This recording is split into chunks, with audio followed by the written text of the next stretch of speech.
Jadi begitu juga berkaitan dengan firman Tuhan juga begitu.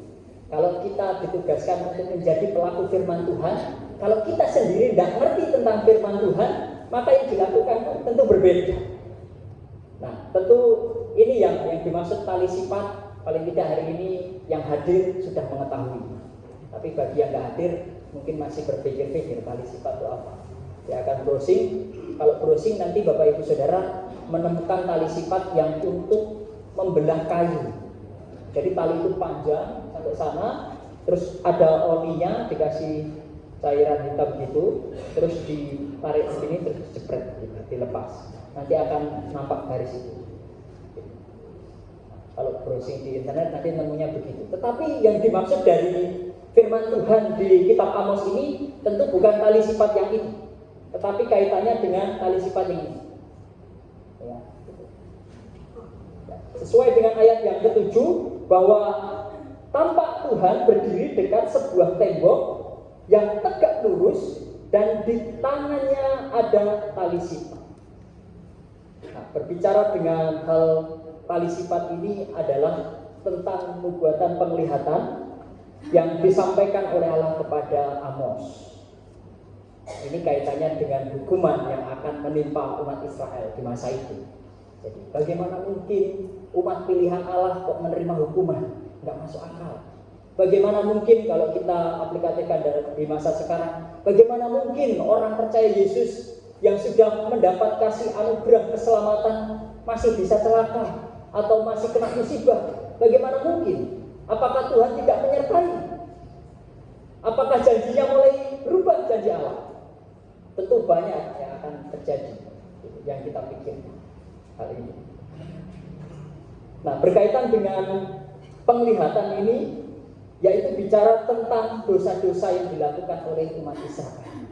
Jadi ternyata umat pilihan Allah yang sudah ditentukan oleh Allah sebagai umat pilihan masih bisa melakukan dosa.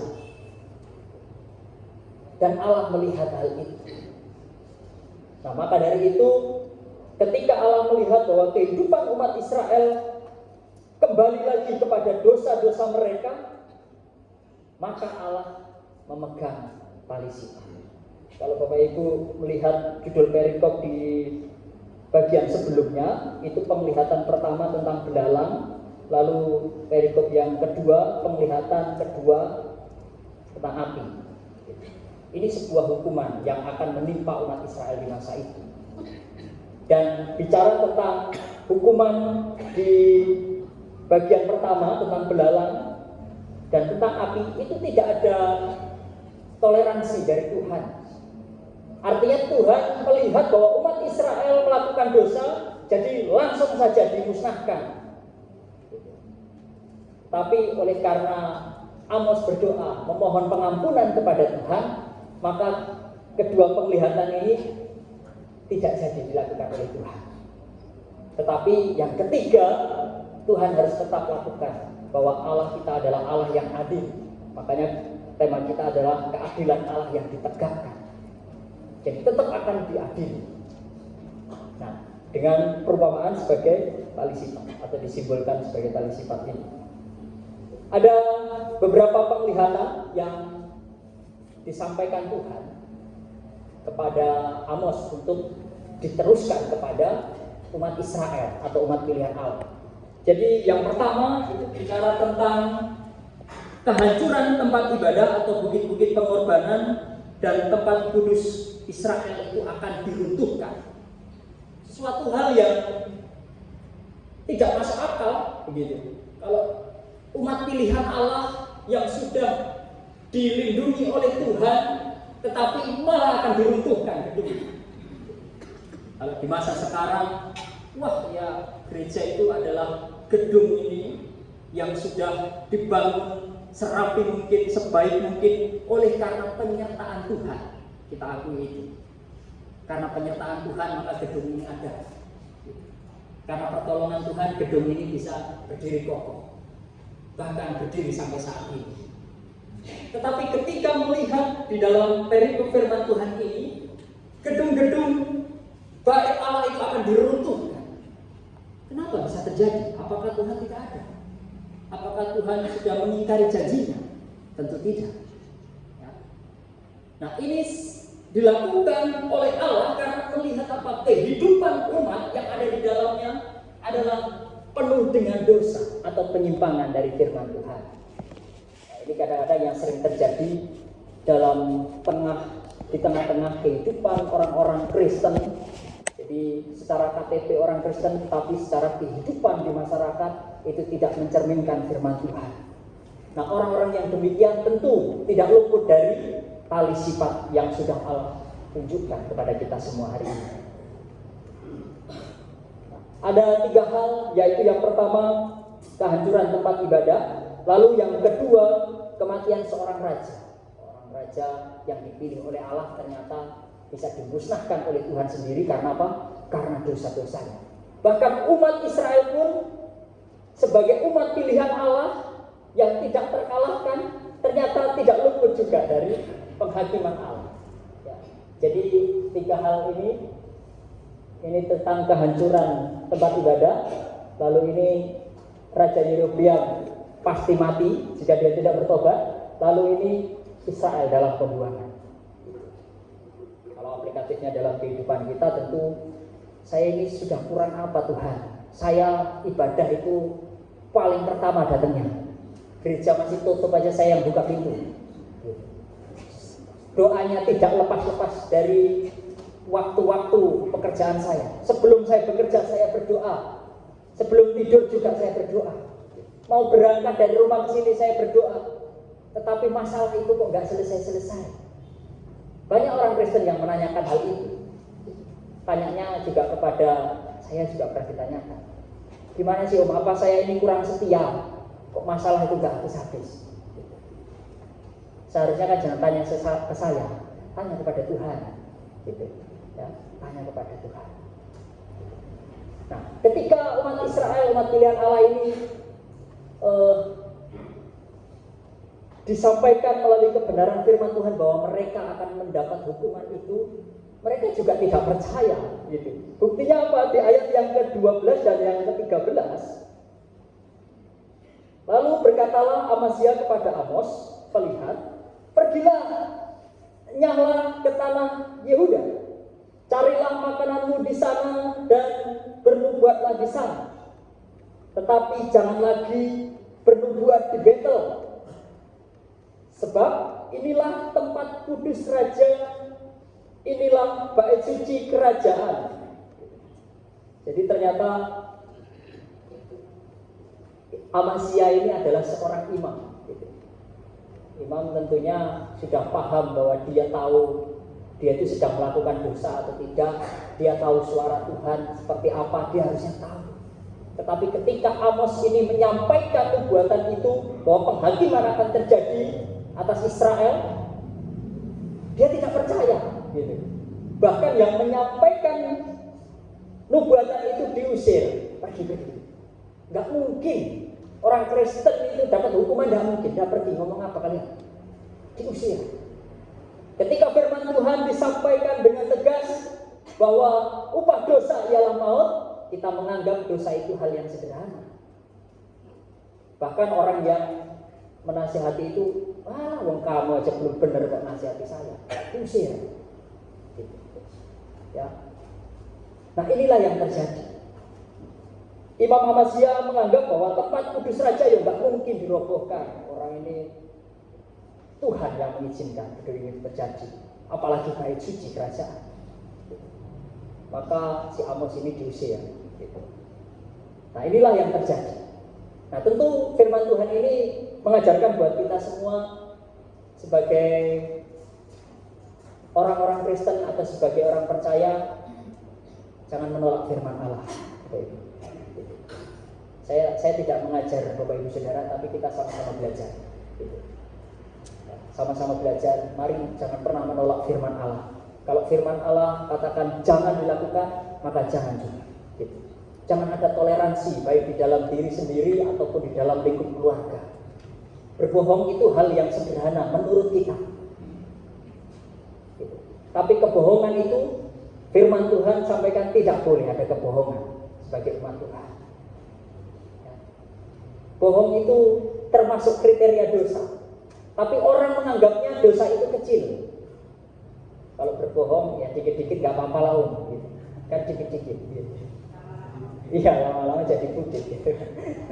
Ya habis jadi bukit gak bisa pindah itu bukitnya ya. Kalau nunggu sewa ekskavator ya baru bisa pindah itu bukit. Jadi hal sederhana yang kita anggap bahwa itu dosa kecil, ternyata di dalam firman Tuhan tidak juga dicatat. Ada dosa besar dan dosa kecil. Yang dicatat adalah upah dosa ialah maut. Enaknya ngajar orang Kristen itu begitu, menyampaikan kepada orang Kristen. Ternyata sudah hafal gitu. Maka dari itu hari ini saya tidak menceramai atau tidak mengajarkan lagi gitu. Tapi hanya melihat kembali dari kebenaran firman Tuhan, kita sama-sama belajar.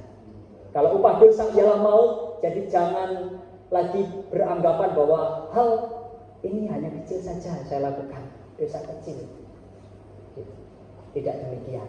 Tentu mari kita sama-sama mendengarkan firman Tuhan dan tidak menolak teguran dari firman Tuhan. Ya, supaya ketika Tuhan menaruh tali sifat itu, kita tetap tegak lurus sesuai dengan jalurnya Tuhan. Ya, jadi ada beberapa hal juga yang dapat kita pelajari di dalamnya terkait dengan keadilan Allah. Jadi ini bicara tentang hidup mengikuti standar Tuhan, bukan standar orang tua. Biasanya orang tua itu kan melatih anaknya supaya dia punya sopan santun, punya etika dan sebagainya. Tetapi ada juga kadang-kadang teladan orang tua itu yang diperhatikan oleh anak itu juga menyimpang. Bisa terjadi. Dan kadang-kadang hal itu menyimpang dianggap bahwa itu juga teladan. Maka anak itu juga bisa menyimpang. Bapak Ibu pernah mengajari anak untuk berbohong? Ada? Nggak sengaja pernah. Ya, artinya nggak pernah diajarkan secara khusus begitu. Orang tua nggak pernah mengajarkan anak berbohong. Tapi pada kenyataannya, kenapa anak bisa melakukan hal itu? Gitu. Nah ini kadang-kadang teladan itu bisa muncul yang tanpa disengaja, gitu. Tanpa disengaja oleh orang tua ataupun lingkungannya. Nah anak itu tiba-tiba menangkap hal itu sebagai kebenaran, sehingga dia melakukan kebohongan. Kalau saya bohong, mungkin nanti dampaknya saya tidak dimarah, begitu. Ya, kebohongan itu kan menghindari dari emosi, gitu. Emosi orang lain. Nah, jika ini terus-menerus dilakukan, maka anak itu akan hidup di dalam dosa. Ya, maka dari itu bicara tentang tali sifat ini, tali sifat yaitu bicara tentang standar Tuhan. Jadi teladan hidup adalah kepada firman Tuhan. Baik orang tua dan anak, siapapun kita sebagai orang percaya, mari teladan kita adalah firman Tuhan. Jadi Bapak Ibu jangan melihat yang ada di depan ini, para majelis ini, hidupnya jelas lebih kudus daripada saya, begitu. Tidak demikian tentu. Ya. Justru kita ini yang di depan ini sebutannya sebagai apa ya? Pelayan. Gitu. Seharusnya kalau di rumah makan pelayan itu yang duduk makan atau yang memberikan? Itu yang benar-benar pelayan itu begitu. Ya. Jadi Bapak Ibu ketika melihat yang di depan ini bukan berarti lebih senior dari yang duduk di sana, tidak. Justru yang di depan ini adalah seorang pelayan yang mau melayani Tuhan dalam lingkup gereja, khususnya ibadah hari ini. Mungkin semua sudah terlibat dalam pelayanan masing-masing, hal yang sederhana. Dan tadi saya juga memperhatikan Bapak Ibu jemaat ketika hadir saling bersalam, berjabat tangan satu dengan yang lain. Ada yang tidak berjabat tangan hari ini? Semua berjabat tangan? Ya, itu wujud pelayan. Ketika Bapak Ibu berjabat tangan, apa yang Bapak Ibu lakukan? Ekspresi apa? Senyum. Siapa yang nyuruh senyum? Ada yang nyuruh senyum? Tidak ada. Itulah wujud dari pelayanan yang tanpa harus dipaksa, tetapi oleh karena anugerah Tuhan sehingga kita bisa berbagi, bisa melayani. Dengan senyum saja orang langsung tersenyum. Apakah orang yang kita salami itu tidak punya masalah? Oh, jangan tanya gitu. Bapak Ibu boleh datang ke rumahnya, ngobrol bareng kita sambil ngopi. Itu 1 kali 24 jam itu tidak selesai ceritanya. Ya, cerita banyak sekali. Masalah satu belum selesai, tambah lagi masalah yang lain. Masalah yang belum selesai, tambah lagi yang lain. Kira-kira Bapak Ibu sanggup untuk mendengarkan? Yang cerita yang mendengarkan mungkin tertidur. Ya. Jadi ini sebuah pelayanan yang sederhana, tetapi sebenarnya ini semua untuk hormat kemuliaan Tuhan. Ya. Jadi kalau berjumpa dengan yang lain, mari ekspresikan senyum kita supaya orang lain juga terberkati, orang lain bisa memuliakan Tuhan di tengah persoalan yang sulit ini. Nah, bicara tentang keadilan Allah tentu bicara tentang standar hidup.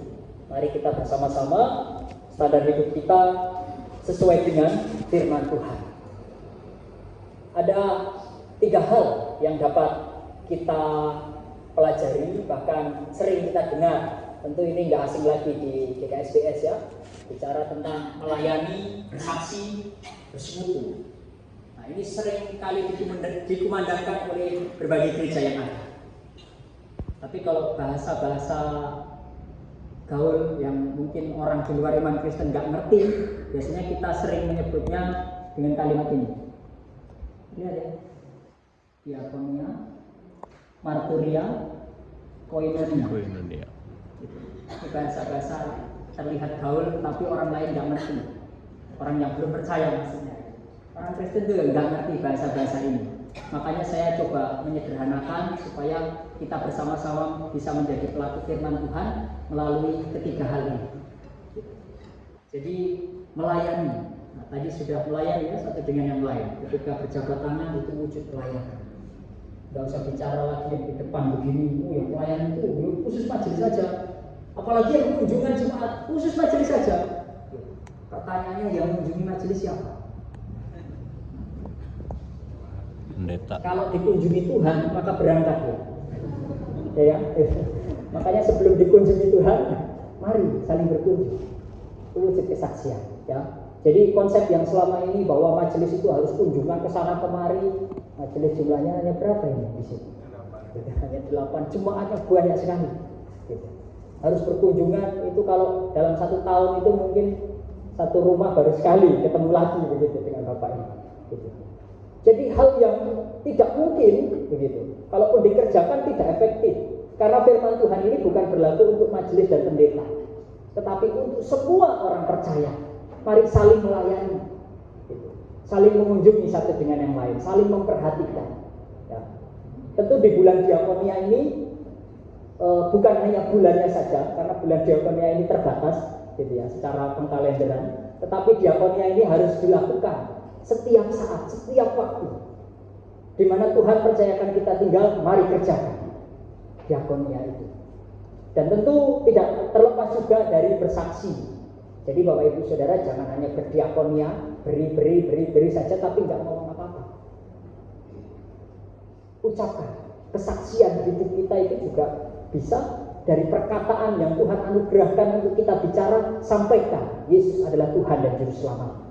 Saya bisa memberi karena apa? Karena Allah lebih dahulu memberi kepada saya. Bukan karena saya berkelebihan harta, bukan. Tapi karena Allah sudah memberi, maka saya bisa memberi. Nah, inilah sebuah kesaksian. Lalu persekutuan itu juga penting. Karena apa? Di tengah persekutuan hari ini tentu kita diperlengkapi dari kebenaran firman Tuhan. Ya, simbol sebagai tali sifat sudah mengingatkan buat kita semua. Ya, supaya ketika kita melayani, ketika bersaksi, ketika bersekutu, hidup kita sesuai dengan firman Tuhan. Jadi tentu di GKSBS dari lingkup sinode ini juga sudah mengerjakan pelayanan gereja melalui Yabima. Gitu. Jadi ada yayasan bimbingan mandiri yang ada di sinode itu juga bergerak di pelayanan masyarakat. Nah, tentu di GKSBS Tanjung Karang juga ada hal itu. Gitu. Dan yang sering saya lihat ke kelompok-kelompok itu Yankes, ya, Yankes ya. Gitu. Tapi memang tidak semua orang ikut yang saya perhatikan. Apakah karena waktunya terbatas ataupun banyak hal gitu. Tapi harapannya semua bisa terlibat dalam pelayanan itu ya. Tentang berdiakonia, mari semua terlibat, bukan hanya majelis, bukan hanya komisi, tetapi semua jemaat harus ikut sesuai dengan kebenaran firman Tuhan ya, berdiakonia. Lalu juga ada di Tanjung Karang ini juga berdiakonia ke SMP Kristen 5 ya, sampai saat ini di situ ya. Pelayanan yang sederhana, yang mungkin secara materi memerlukan biaya yang cukup besar, tetapi jangan melihat nominal yang ada, Bapak Ibu Saudara. Ini sebuah wujud dari pelayanan. Seorang guru honor itu juga sebuah pelayanan, karena bicara tentang upah yang didapat tentu tidak sebanding. Jadi orang yang percaya tidak lagi berpikir soal upah ataupun nominal uang tersebut, tetapi bagaimana dia mau melayani Tuhan dengan sukacita. Nah, itulah yang perlu kita kerjakan bersama-sama. Jadi melalui firman Tuhan ini, sebagai jemaat GKSDS, mari kita bersama-sama menjadi pelaku firman Tuhan, bahwa firman Tuhan melalui pesan Amos ini bukan hanya berbicara tentang keadilan Allah, bukan hanya tentang bicara tentang bagaimana Allah menghukum umatnya yang melakukan dosa, tetapi juga bicara Allah itu mengasihi umatnya. Maka dari itu tidak langsung dimusnahkan, tetapi ada standar hidup, ada tatanan yang Tuhan berikan kepada kita, supaya kita tidak terus-menerus hidup dalam dosa dan akhirnya binasa. Tuhan tidak menginginkan kita binasa.